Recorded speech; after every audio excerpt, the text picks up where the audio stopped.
బుధవారం కోల్కతాలోని Eden gardens వేదికగా జరిగిన మ్యాచ్లో తొలుత బ్యాటింగ్ చేసిన సౌత్ ఆఫ్రికా 8 వికెట్ల నష్టానికి 169 పరుగులు చేసింది. అనంతరం న్యూజిలాండ్ 12.5 ఓవర్లలో 1 వికెట్ మాత్రమే కోల్పోయి లక్ష్యాన్ని ఛేదించింది. దీంతో టీ20 ప్రపంచ కప్ 2026లో ఫైనల్స్కు చేరిన తొలి జట్టుగా అవతరించింది. ఈ మ్యాచ్లో టాస్ ఓడి తొలుత బ్యాటింగ్ చేసిన సౌత్ ఆఫ్రికా తక్కువ స్కోర్కే పరిమితమైంది. న్యూజిలాండ్ బౌలర్ల దెబ్బకు ఆ జట్టు బ్యాటర్లు పెవిలియన్కు క్యూ కట్టారు. దీంతో ఓ దశలో 77 పరుగులకే 5 వికెట్లు కోల్పోయింది.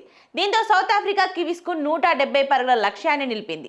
అనంతరం చేసింగ్ ప్రారంభించిన కివీస్ ఏ దశలోనూ తడబడలేదు. ఆ జట్టు ఓపెనర్లు ఎడాపెడా 4లు 6లతో విరుచుకుపడ్డారు. టీ20 ప్రపంచ కప్ 2026లో మొదటి సెమీఫైనల్ ఏకపక్షంగా మారిపోయింది. చివరకు 12.5 ఓవర్లలో న్యూజిలాండ్ విజయం సాధించింది.